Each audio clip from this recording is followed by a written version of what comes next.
Vietnam ti dá to? Tvoj život vyzerá ako z rozprávky, naozaj, keď si človek pozrie tvoje úspechy, čo si dosiahol v rámci podnikania. A tá moja otázka skôr je, že či si mal ale niekedy nejaké ťažké životné situácie. Peniaze nevedeli pomôcť.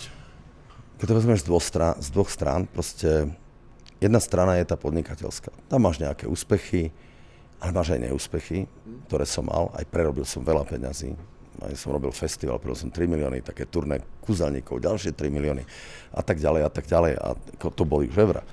Čiže veľa bolo aj neúspechoch. Dokonca, to bolo dávnejšie, začínal, tak som mal požičaných veľa peňazí a úplne som to vrazil do sprostosti a mal som na mále, proste som plakal, lebo som ohrozil svoju rodinu a som mohol ako úplne skrachovať. Ale pomohli mi moji spoločníci, kamaráti, ja neviem čo.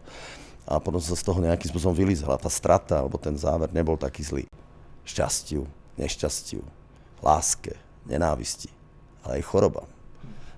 A ako nechcem to rozoberať, ale v živote som to nemal ľahké. Ako našťastie ja som relatívne OK, ale moja rodina, ako my sme si prešli pomerne turbulentnou dobou, ako aj s deťmi, kedy bola dcéra vážne chorá, manželka mala problém, takže proste potýkam sa s tými istými vecami ako normálni bežní ľudia. A viem, čo to je bolesť, viem, čo to je žiaľ. Presne, že to som narážal, že to sú také situácie, kde možno ani tie peniaze úplne nevedia.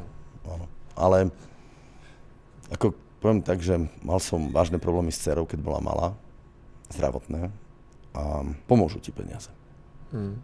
Pomôžu ti peniaze, ako nevedia vyriešiť vec, ale zdravotníctvo alebo vôbec zdravotná starostlivosť alebo prístup k nejakým veciam záleží strašne veľa od peňazí. A možno keby som nemal takú možnosť tie peniaze zohnať, tak neviem, či by prežil.